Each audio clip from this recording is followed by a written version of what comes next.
This recording is in no way meant to convince you of anything. It is simply meant to educate and help expand concepts which by now have become obscure or forgotten. So without further ado, let's dive into the subject. Ancient esoteric history tells us that in order for any process of creation to take place, it requires the participation of three primordial forces. Now this is better explained in the book The Fourth Way by Gurdjieff, in which he so eloquently has concised these rules for us. He says, the first fundamental law of the universe is the law of three forces, three principles, or as it is often called, the law of three. According to this law, every action, every phenomenon in all worlds without exception is the result of the simultaneous action of three forces, the positive, the negative, and the neutralizing. These forces, otherwise known as the passive, the active and the neutralizing energies which we see resemble in atoms, protons, electrons, and neutrons. The active, which would be the masculine energy, the passive, which is the feminine energy. Now passive doesn't mean just do nothing, but rather it is the cradle from which all things shall be born. And the neutralizing force, which brings forth a sense of harmony, a connection between these seemingly opposing forces. If any of these forces were to be missing, something new could not be created. In other words, if there is no receptive force, nothing can be born. If there is no active force, nothing can be created. And if there's no neutralizing energy, then these two other forces would not be able to connect because one of the forces would be trying to change the other, and the other force would be resisting that change. The process of creation is the dance of two primordial forces, two different sides of the same coin, but they need the neutralizing force to give birth to something new. Another way the ancients called the neutralizing energy was the power of the spirit. It is energy which creates the unity between life and death cycles outside of our world, in it and in ourselves. Also, it is important to know that these concepts, these energies, is what the ancients believed to be the tree of life, which is why its proper understanding leads to personal illumination. Imagine if only a spirit was needed to evolve, to expand, then everything would continue to evolve without parameters until its own destruction, and if that was the case, then nothing would exist. If we look at the universe, this is why we have black holes to regulate, because if everything expounded without cycles, Earth as we know it would not exist. If it exists, it's because there are primordial parameters at play, life and death, light and darkness, they're all needed. Our ancients understood this, and they did not try to change the definition of how primordial laws work, severing one from another to fit created beliefs. Rather, they understood one needs to cognitively accept there are some rules, such as the primordial rules, which need to be accepted and understood in order to properly utilize them for our own evolution. If we look at human beings not just anatomically but as a whole, we need the active force, which is the man, the passive or receptive force, which is the woman, and the neutralizing force, which is the spirit. Now, when I talk about the spirit, I am going beyond the dogmatic idea of what the spirit is based on the Judeo-Christian traditions. This spirit has nothing to do with deities or servitude. The spirit our ancients were talking about was free and is permeated in everything that we know. It is the main force of creation, for it unifies the other two forces. This spirit is what poetically we call the muse of inspiration, which has guided and inspired all beings like scientists, philosophers, musicians, poets, artists, you name it. And this inspiration is not an external voice to us, but rather a very internal one. Hence, it needs no intermediary. This spirit is imagination at its best, is what determines something being unique. So it is creation from something, instead of being a mold or a copycat. As we separate ourselves from our center, we tend to step away from this neutralizing force, and so we start to experience a collision between the active force and the passive force, And that is what gives rise to a lot of the problems that we are now experiencing in the world. This is why our ancients used to say that to pick, to honor, and understand only one force will not bring forth peace, nor will it serve as the fuel necessary to connect with our inner fire, our inner divinity. Even worse, to pick to serve instead of honoring, and without understanding, will only lead to slavery. This is why I have a problem with dogma, for it twists the origins of any religion, which I consider all religions pieces of a much bigger puzzle, and this dogma exalts only one energy while denying its counterpart. In doing so, we're not understanding the full picture, we're farther from understanding it. We're not understanding ourselves or our world. All we're doing is trying to escape from this dissonance through dogma, not realizing we are running towards more dissonance. Within ourselves, we mirror this external primordial drama, as when we look at the disconnection between, let's say, heart and mind.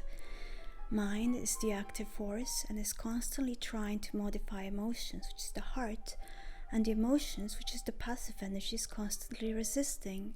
And this war would continue to go on and will continue to go on until the spirit within comes into play. This is where the ancients again differ from Judeo-Christians, because there is no spirit that is external. There is no deity that controls whether you get the spirit, that controls what you will do so as to arrive to illumination. No, this is where the ancients are saying you are the philosopher's stone, you are the divine matter itself. The spirit you need to unify your mind and heart is within you, not outside of you. In order to listen to this voice, this force, this inspiration, your inspiration, you need to reach beyond dogma, beyond programming, beyond what is commonly seen as good versus evil. And when you connect with your spirit, with your muse, it will either teach emotions why they need to transform, to allow the active force to impregnate it, or it will teach the mind why they should not transform these particular emotions. So it will bring forth coherency, but that coherency cannot be found outside. It is internal. When we start accepting we're divine and start creating our path is when we start becoming coherent. For when we allow that process of creation to take place within ourselves, then the heart and mind start to unite, and you will either end up with a more illuminated mind, a more developed mind, an open mind really, which is not the same as simply not caring or being objective, or at the very least with a less damaging toxic self-talk.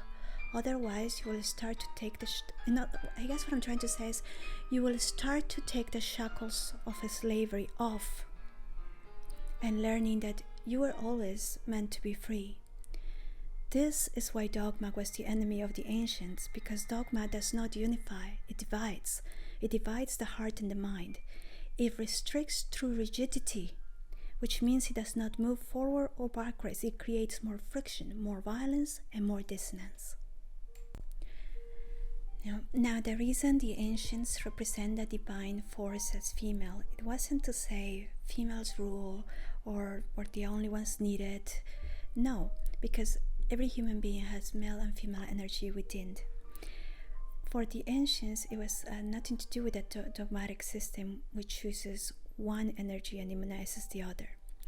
They chose the figure of the goddess to represent that passive force, that cradle from which everything is gonna be born. That goddess was represented with 3 different faces. Each face represented each of the primordial energies, the passive, the active, the neutral, but also captured beautifully the process of transformation, that in between.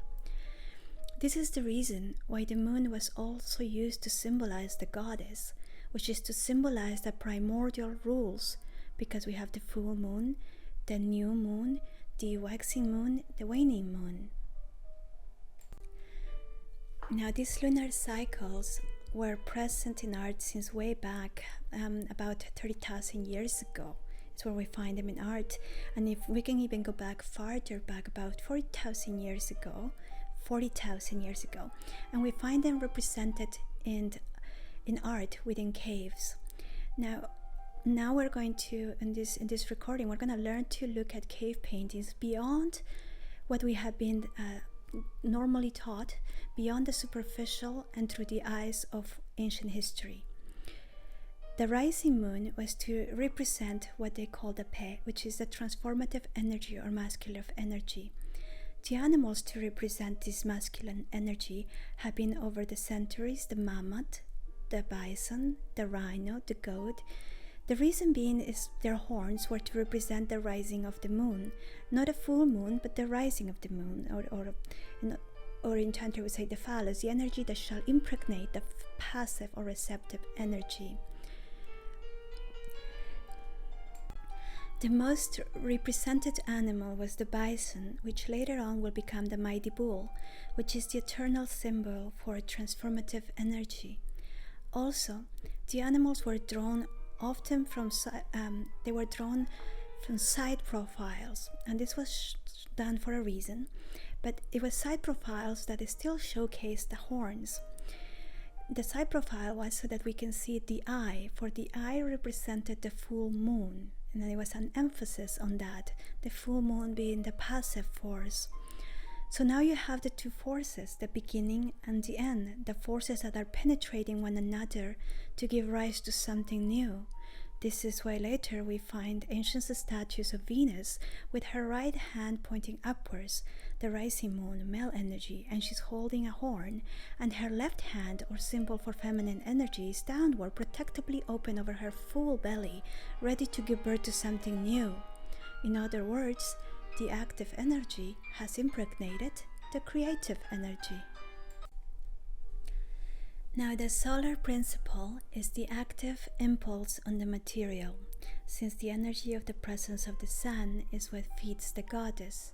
This solar principle was represented by the horse, and its autumnal decay during the autumn was represented by the men in the caves. When you find the paintings, the men who shoot arrows at the horse. The sound, wounded by this arrow, descends through the firmament, through the skies, until it dies. Autumn, and then it is reborn at the winter solstice.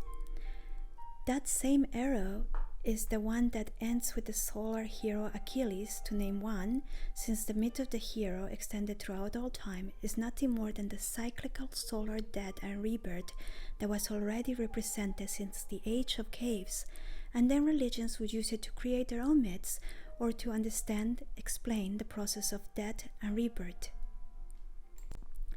The archaic human being, deeply connected with the triple goddess, perfectly understood all these principles and replicated them in magical rituals in order to bond with divinity or decanted.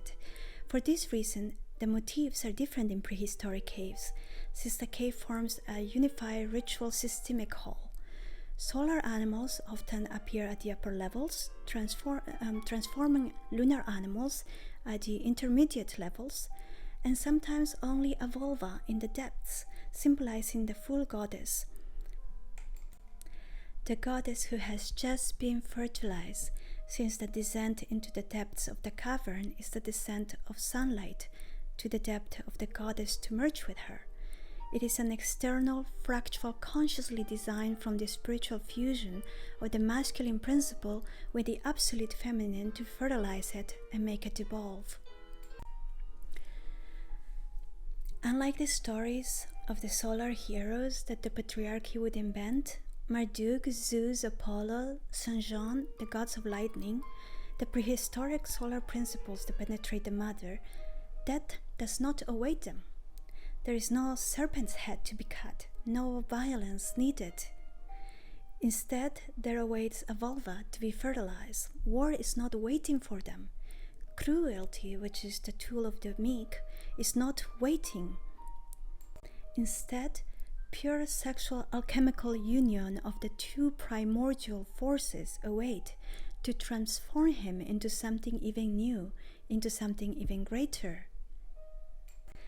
Perhaps this would explain also some of Freud's fixation, as some would say, with sexuality, but that's because we look at sexuality in the terms of only coitus, when sexuality is, alchemical sexuality is union, and it goes far more in depth than coitus does. Going back to these myths, there is a reason then why there is, for them, in the ancient myths, there is no dragon to be slain, and why in all myths the dragon was instead to be embraced, not killed, as later modern fairy tales inspired by dogma try to teach, for we cannot evolve by denying an aspect of ourselves. I mean, how can we expect to be whole if we refuse our whole archetype, becoming one-winged butterfly incapable of nothing but slavery? The true solar hero does not kill anyone. He chooses his death and dies and is reborn as something new. Death was a different concept back then. It's not something to be feared. It's a place of transformation. He met his shadow, his subconscious. He reaches beyond good and evil. This is what later some doctrines would try to use the allegory of the life of Christ, which is the play of the cosmos brought to humanity again, as there has been many others before Jesus Christ with the same story before him. They were born before him.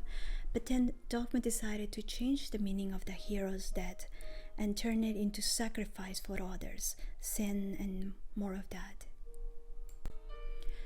The triple goddess culture celebrated fertility and life, not power and death, or death as we know it now.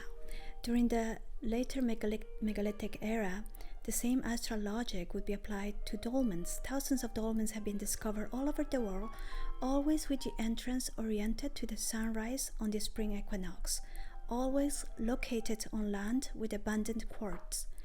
The idea was that the same as in the cave, that the rising sun of transformation, spring, would enter the temple, irradiated well thanks to the quartz, and take the spirits that were of the bodies that were buried there and take them towards rebirth.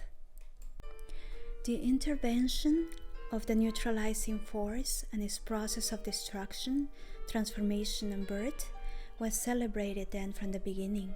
The rising moon transformation was celebrated during the spring equinox, Easter, or what is left of the current Easter, which is the egg. So the egg, which is still being sought, it represents the cave, the origin. We're still searching for it, following the rabbit towards its burrow and descending into it to achieve transformation, which is, as the Greeks would have later said, the descending into our own subconscious. The waning moon is celebrated on the autumn equinox, Halloween, or Day of the Dead. That is the process of the death cycle, where the ancestors are honored. There were also rites of life that are celebrated during the summer, such as during St. John's Eve, when a man jumps over the fire high like the sun.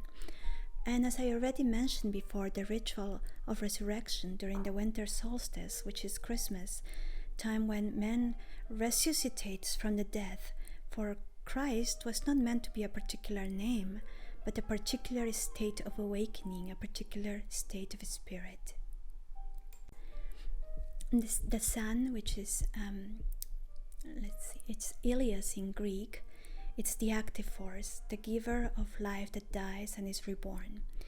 It is the Christ with his 12 apostles, which is the 12 months, who dies on the cross, which is a solar symbol, and is reborn on December 25th, which is when the sun begins to set on the horizon.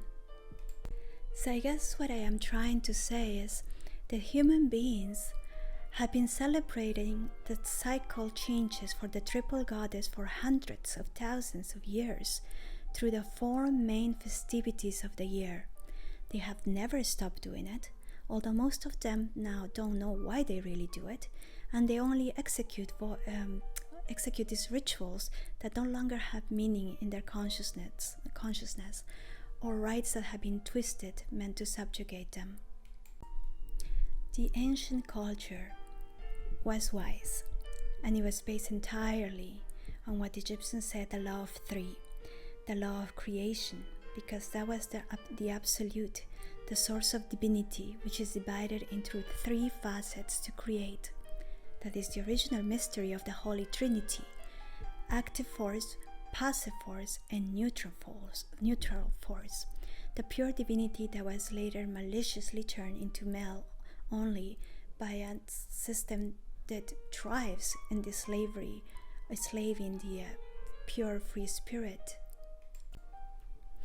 So to summarize, the cycles of the main forces are 1. Birth, 2. Fertilization, 3. Fullness, and 4. Decay or death, which are the 4 seasons: spring, summer, autumn, winter, including 2 transformations substantials of nature, 2 neutralizing forces between summer life and winter death.